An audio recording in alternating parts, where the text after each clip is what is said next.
was really thinking about like the inner child and inner child healing, because we do so much work in that space individually and everything like that, where it's like, it feels like, and I like to think of it as, because I've got all actually I'm playing with my Batman cards right now.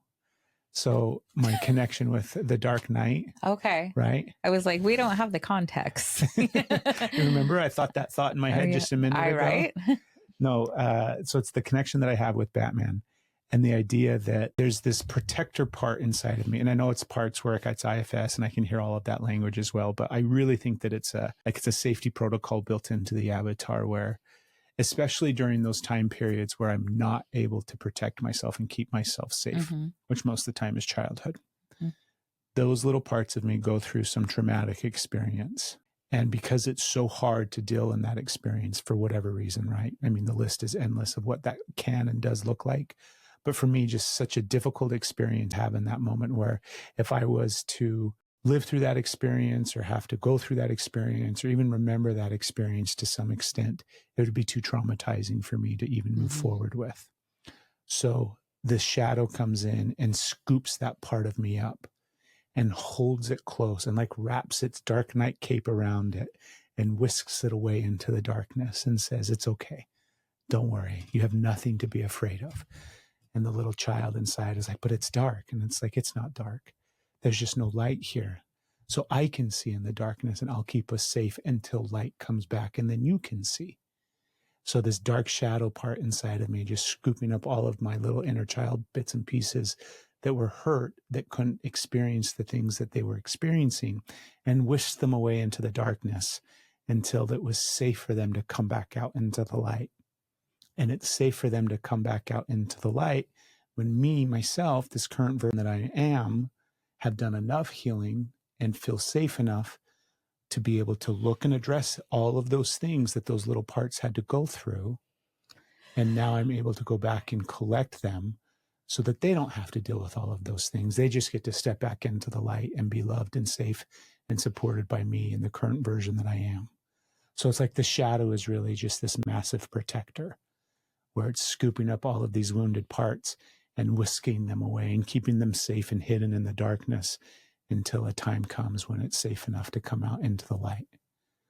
Isn't that beautiful? It's way beautiful. I thought it was such a, just a beautiful metaphor in a sense, but it also, there is a part of me that definitely thinks, I'm like, I think that's what there's a default system in the avatar there that's keeping us safe and protecting us no matter what. Yeah.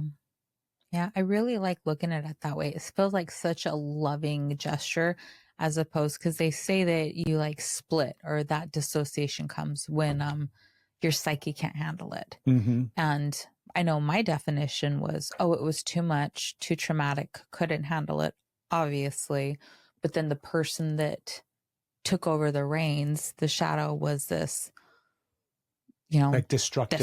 Exactly. We blame the shadow for everything. And then that just continued to be something that now I was always